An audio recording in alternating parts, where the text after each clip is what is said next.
సంస్థాగత బలోపేతంపై టీడీపీ దృష్టి పెట్టింది. రాష్ట్ర వ్యాప్తంగా మినీ మహానాడుకు సిద్ధమవుతోంది పసుపు దళం. అసెంబ్లీ, పార్లమెంటు నియోజకవర్గాల స్థాయిలో సమావేశాలు జరగనున్నాయి.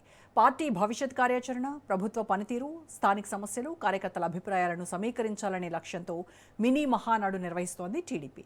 మే 18, 19, 20 తేదీల్లో అసెంబ్లీ నియోజకవర్గ స్థాయి, మే 23, 24 తేదీల్లో పార్లమెంటు నియోజకవర్గ స్థాయిలో మినీ మహానాడు సమావేశాలు జరగనున్నాయి.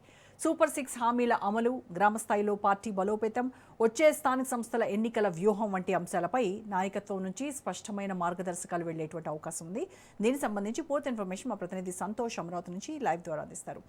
సంతోష్, టీడీపీ నిర్వహించబోయేటువంటి మినీ మహానాడుకు సంబంధించి సర్వం సిద్ధమైందా? మే 18, 19, 20 తేదీల్లో అసెంబ్లీ నియోజకవర్గాలు, 23, 24 పార్లమెంట్ నియోజకవర్గాలకు సంబంధించి మినీ మహానాడుకు సిద్ధమవుతున్నట్టుగా తెలుస్తోంది. సో ఏంటి, ఎలాంటి మార్గదర్శకాలు ఇవ్వబోతున్నారు, ఎలాంటి దిశానిర్దేశం చేయబోతున్నారు కార్యకర్తలకు కావచ్చు, నేతలకు కావచ్చు టీడీపీ అధిష్టానం? టీడీపీ మినీ మహానాడు అయితే రంగం సిద్ధమవుతున్నటువంటి పరిస్థితులు కూడా కనబడుతున్నాయి. అయితే ఇప్పటికే 27, 28, 29 తేదీల్లో అయితే కనుక మహానాడు నిర్వహిస్తున్నటువంటి టీడీపీ పార్టీ ఇక మినీ మహానాడు నిర్వహించేందుకు కూడా కనబడతా ఉన్నాయి. ఎందుకంటే ఇటు నియోజకవర్గ స్థాయి నుంచి పార్లమెంట్ విధంగా కూడా ఇటు టీడీపీ అధిష్టానం దృష్టి పెట్టినట్టు కూడా తెలుస్తోంది. దీంతో పాటు ప్రతి కార్యకర్త ఉత్సాహంగా పనిచేస్తున్నారా లేదా అన్న దానిపై అయితే కనుక ఒక అంచనాకి రానున్నటువంటి నేపథ్యంలోనే క్షేత్రస్థాయిలోకి ఇటు రాష్ట్ర ప్రభుత్వం ప్రవేశపెడుతున్నటువంటి సంక్షేమం కావచ్చు, అదేవిధంగా అభివృద్ధి కావచ్చు, వీటన్నిటిని ముందుగానే జనాల్లోకి తీసుకెళ్లి అదేవిధంగా మహానాడికి పూర్తి స్థాయిలో సిద్ధం చేసే విధంగా కూడా ఇటు ప్రణాళికలు సిద్ధం చేసినట్టు కూడా తెలుస్తోంది. ఈ మేరకు కూడా ఇటు 18, 19, 20 తేదీల్లో ఇటు నియోజకవర్గాల్లో ఇటు మినీ మహానాడు నిర్వహించి అదేవిధంగా పార్లమెంటరీ నియోజకవర్గాలకు సంబంధించినటువంటి మినీ మహానాడు వీటిలో వచ్చేటువంటి ఏదైతే సమస్యలు కావచ్చు, అదేవిధంగా ఏ విధంగా ఉన్నది అన్న దానిపై అయితే కనుక నివేదిక అనేది ఇటు ఏదైతే కేంద్ర కార్యాలయానికి వెళ్ళనున్నటువంటి పరిస్థితులు కూడా కనబడతా ఉన్నాయి. ఎందుకంటే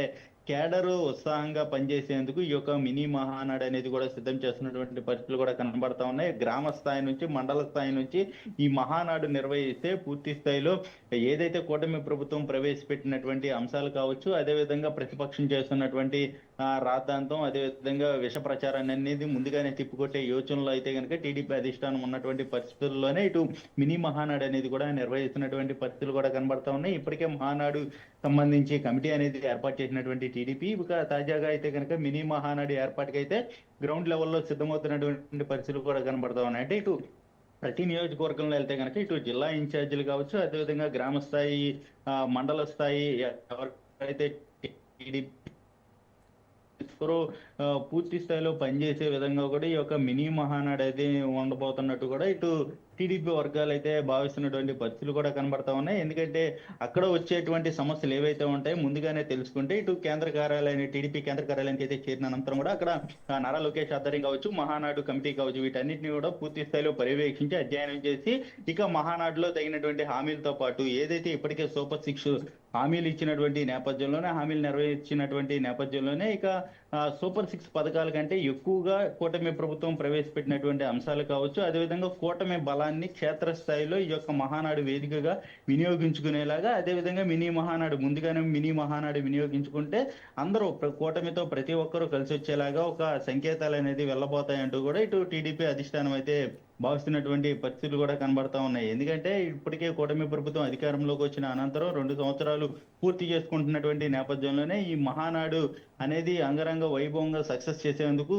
ఇప్పటికే మినీ మహానాడు నిర్వహిస్తే పూర్తి స్థాయిలో ప్రజల్లోకి, అదేవిధంగా క్షేత్ర స్థాయిలోకి గ్రౌండ్ లెవెల్లో ఏం జరగబోతుంది, అదేవిధంగా ప్రజలకి ఒక సంకేతాలు అనేది ఉంటాయంటూ కూడా ఇటు టీడీపీ భావిస్తున్నటువంటి నేపథ్యంలోనే ఈ మినీ మహానాడిని అంగరంగ వైభవంగా నిర్వహించేందుకు ఇటు అసెంబ్లీ నియోజకవర్గ స్థాయిలో అయితే కనుక నాయకులు పూర్తి స్థాయిలో ఇప్పటికే గ్రౌండ్ లెవెల్లో పనిచేస్తున్నటువంటి పరిస్థితులు కూడా కనబడతా ఉన్నాయి. మొత్తంగా ఓవరాల్ గా చూసుకున్నట్లయితే కనుక ఇక 27, 28, 29 మహానాడు జరిగే లోపే ఈ మినీ మహానాడిని సక్సెస్ చేసి అధిష్టానం దృష్టిలో ఏదైతే నియోజకవర్గ స్థాయి నాయకులు కావచ్చు, అదేవిధంగా పార్లమెంట్ నియోజకవర్గ స్థాయి నాయకులు కావచ్చు, వీరందరూ కూడా మహానాడు కమిటీలో దృష్టిలో పడే విధంగా కూడా పనిచేసేందుకు ఇప్పటికే సిద్ధమైనటువంటి పరిస్థితులు కూడా కనబడతా ఉన్నాయి. ఎందుకంటే ప్రజలకి మనం ఏం చేయబోతున్నాం, అదేవిధంగా రాబోయే రోజుల్లో మున్సిపల్ ఎన్నికలు, స్థానిక ఎన్నికలు దృష్టిలో పెట్టుకొని ఏ విధంగా ముందుకెళ్లబోతున్నారు, అదేవిధంగా ప్రతిపక్షం చేస్తున్నటువంటి ఆరోపణలు అభివృద్ధిని ఏ విధంగా అడ్డుకుంటున్నారు, వీటన్నిటిని తిప్పుకుంటేందుకు ఈ యొక్క మహానాన్ని వినియోగించుకోవడంతో పాటు నారా లోకేష్ టీం సైతం కూడా రంగంలోకి దిగడం, వీరందరూ కూడా పూర్తి స్థాయిలో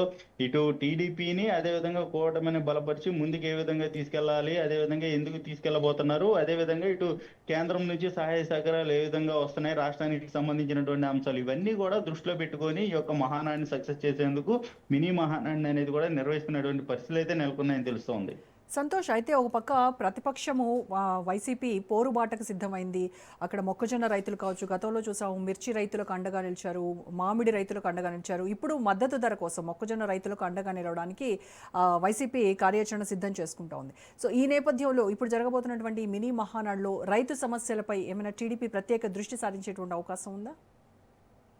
ఇప్పటికే రైతుల ఖాతాలో జమ కావచ్చు, అదేవిధంగా గిట్టుబాటు ధర కావచ్చు, ప్రతి సీజన్లో ఏ ఒక్క పంట అవుతుందో అదేవిధంగా ఆ పంటకి సంబంధించినటువంటి గిట్టుబాటు ధర ప్రతి ఒక్క అంటే ధాన్యం కావచ్చు, కొనుగోలు విషయాల్లో కావచ్చు, ప్రభుత్వం ఏ విధంగా ముందుకు వెళ్తుంది, అదేవిధంగా ధాన్యం సేకరించి అక్కడ ఉండేటువంటి గోడౌన్లో భద్రపరిచే విధంగా ఏ విధంగా ఇటు ప్రభుత్వం ముందుకు వెళ్తుంది, వీటన్నిటిని ప్రణాళికలు సిద్ధం చేసి ఇప్పటికే పూర్తి స్థాయిలో గ్రౌండ్ క్షేత్రస్థాయిలో వెళ్లేందుకు కూడా ఇటు అధికారులనే రంగంలోకి దించినటువంటి పరిస్థితులు కూడా కనబడతా ఉన్నాయి. వీటన్నిటిని నాయకులు సైతం కూడా అంటే గ్రౌండ్ లెవెల్లో నాయకులు కూడా పనిచేసే విధంగా ప్రతి ఒక్క రైతుకి నాయకులు అండగా ఉండే విధంగా ఎవరైతే అన్యాయం జరుగుతున్నటువంటి రైతులకు కావచ్చు, అదేవిధంగా వారి యొక్క గిట్టుబాటు ధర కోల్పోతున్నటువంటి నేపథ్యంలోనే ఆ సమస్యలన్నింటినీ తీసుకొని ఇక మినీ మహానాడులో ఈ యొక్క సమస్యలని తీసుకొని వచ్చి పూర్తి స్థాయిలో ఏదైతే ఈ యొక్క నివేదికనంతా కూడా టీడీపీ కేంద్ర కార్యాలయానికి చేరవేసే విధంగా కూడా ఇటు ప్రణాళికలు సిద్ధం చేసినటువంటి పరిస్థితులు కూడా. మరోవైపు ఏదైతే ఇటు ఇదంతా కూటమి ప్రభుత్వం చేస్తున్నప్పటికీ వైసీపీ ఏదైతే ప్రతిపక్ష పార్టీ అయితే ఏదైతే ఉందో అది రాద్ధాంతం చేస్తూ అనవసరమైనటువంటి విష ప్రచారం చేస్తుందన్నటువంటి దుష్ప్రచారం ఏదైతే ఉందో దాన్ని తిప్పికొట్టేందుకు ఈ యొక్క మినీ మహానాడు అనేది కూడా వినియోగించుకున్నట్టు కూడా తెలుస్తోంది. ఎందుకంటే రైతుల ఖాతాలో కూటమి ప్రభుత్వం వచ్చిన తర్వాత నేరుగా లబ్ధిదారులకు ఏ విధంగా ఇటు డబ్బులు జమ అవుతున్నాయి, అటువంటి అంశాలన్నింటినీ కూడా ఈ యొక్క నాయకులతోటి పూర్తి స్థాయిలో రైతులకు చేరవేసే విధంగా, అదేవిధంగా ప్రతిపక్షం పార్టీ చేస్తున్నటువంటి విష ప్రచారం వీటన్నిటినీ కూడా బాధ్యతలు అనేది మినీ మహానాడికి సంబంధించినటువంటి నాయకులు ఎవరైతే ఉంటారో వారి బాధ్యతలు తీసుకొని క్షేత్రస్థాయిలోకి వెళ్లేందుకు కూడా సిద్ధమవుతున్నటువంటి పరిస్థితులు కూడా కనబడతా ఉన్నాయి. ఎందుకంటే ఇక్కడ గతంలో మామిడి రైతుల దగ్గర చూసుకున్నట్లయితే చిత్తూరు జిల్లాకు వెళ్ళి అక్కడ ఉన్నటువంటి ట్రాక్టర్లను సైతం కూడా మామిడికాయలు ఏదైతే ఉంటాయో వాటన్నింటినీ కింద వాళ్లే పడేసి ఇదంతా కూడా చేసినటువంటి ప్రచారాన్ని డిజిటల్ మీడియా వేదికగా వినియోగించుకునే విధంగా కూడా ఇటు కూటమి ప్రభుత్వం అప్పుడు ఏదైతే ఈ ప్రతిపక్షం చేసినటువంటి అంశాలన్నింటినీ దృష్టిలో పెట్టుకోవడం ఇవన్నీ కూడా ఇప్పుడు తాజాగా చూసుకున్నట్లయితే కనుక ప్రతి ఒక్క రైతులు ఇలా నష్టపోతున్నారు అన్నటువంటి ఏదైతే పోరుబాట చేస్తున్నటువంటి ప్రతిపక్ష పార్టీని తిప్పికొట్టేందుకు కూడా ఇటు కూటమి ప్రభుత్వం సిద్ధమవుతున్నటువంటి పరిస్థితులు కూడా కనబడతా ఉన్నాయి. Right, thank you Santosh.